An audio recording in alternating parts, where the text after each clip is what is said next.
ابا جی کی رات بڑی بے چینی سے گزری. کروٹیں بدلتے رہے، نیند کسی طرح آ کے نہ دی.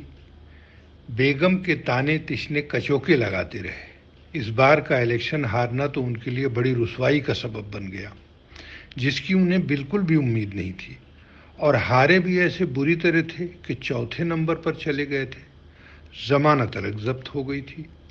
گھر میں ابا جی، اور جب باہر نکلتے تو نیتا جی کہلاتے تھے. اگر کوئی نام بھی لیتا تو بڑے احترام سے جناب اقبال صاحب کہہ کے مخاطب کرتا تھا. مگر اس الیکشن نے تو ایسی مٹی پلید کی کہ کہیں کے نہیں رہے. اب جب کوئی نیتا جی کہتا ہے تو لگتا ہے جیسے کوئی چڑھا رہا ہو. دلاسا بھی لوگ دیتے ہیں، لیکن ایسا لگتا ہے اس وقت کہ جیسے کوئی مذاق اڑا رہا ہو. اسی سب سوچ اور رنج میں کسی طرح کر کے رات گزری. صبح تو ہو گئی، لیکن آج کی صبح بڑی بوجھل سی تھی. سو نہ پانے کی وجہ سے سر بھی بھاری بھاری تھا. اس لیے بیڈ پر ہی آنکھ بند کیے پڑے تھے کہ بیگم کی آواز کانوں سے ٹکرائی. کیا بات ہے؟ کب تک سوئے رہیں گے؟ 9 بج رہے ہیں. ناشتہ ٹھنڈا ہو رہا ہے. آج صبح کی چائے بھی آپ کی وجہ سے نہیں پی سکی. 9 بجے کا سن کر تو ابا جی ہڑبڑا کر اٹھے اور بولے، تم لوگ شروع کرو، میں آتا ہوں.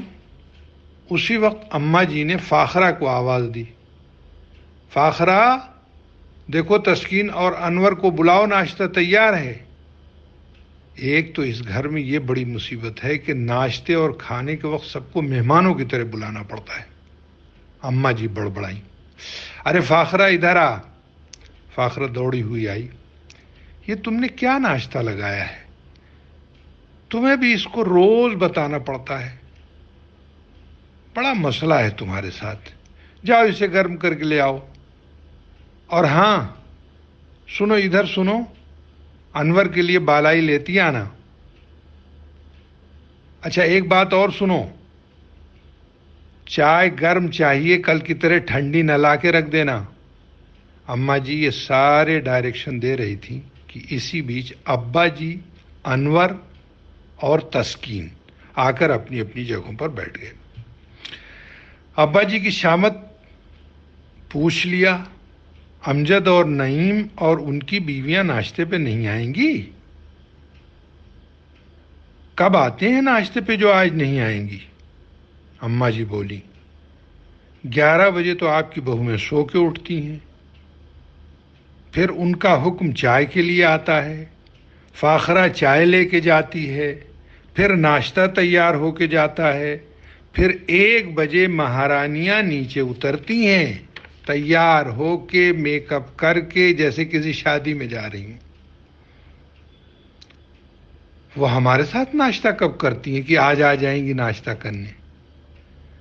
اور آپ بھی کبھی کچھ نہیں بولتے، منہ پہ پٹی باندھے رہتے ہیں. کبھی جو ایک دن پوچھ لیا ہوتا کہ یہ کیا طریقہ ہے، تم سب ناشتہ ساتھ کیوں نہیں کرتی؟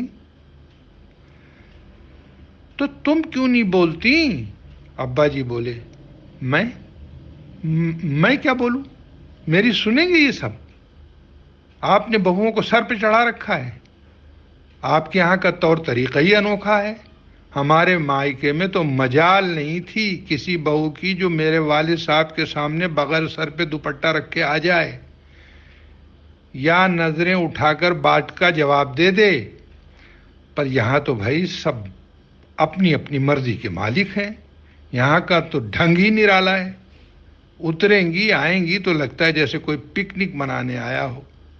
اب کیا کہوں؟ بولوں گی تو شکایت ہو جائے گی، اور اگر نہ کہوں تو کل کو آپ ہی کہیں گے کہ مجھے بتایا ہوتا.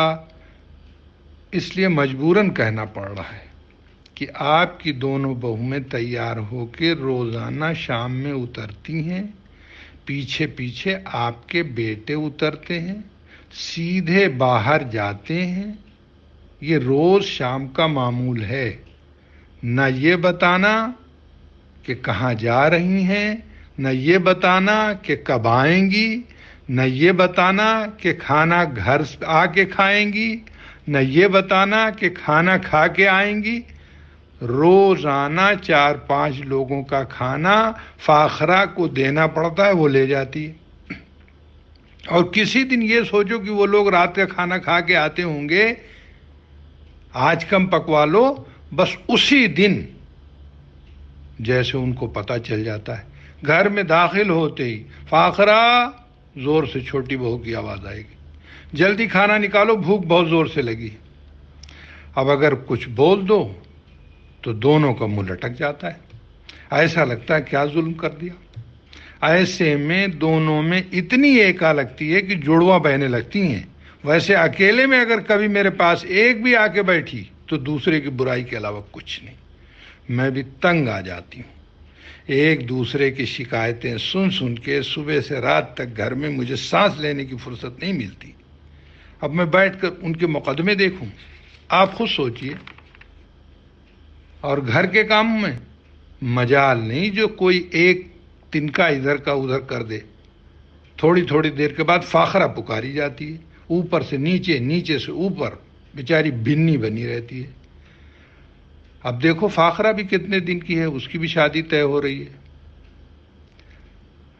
ارے تو دونوں بہویں پسند کر کے تو تم ہی لائی تھیں، ابا جی بولے۔ تو مجھے کیا پتا تھا، میں کوئی نجومی وغیرہ تھی؟ اماں جی بولی۔ اس میں نجومی کیا بات ہے؟ بات بالکل صاف ہے۔ اگر تم کو یاد ہو، میں نے تم سے کہا تھا اتنے مالدار لوگوں میں شادی نہ کرو، لیکن تمہیں تو اس وقت جہیز نظر آ رہا تھا۔ ہم لوگ اس وقت اس گھر میں شفٹ ہوئے تھے اور تم نے اس گھر میں کچھ بھی نہیں کام کرایا تھا، نہ کچھ خریدا تھا۔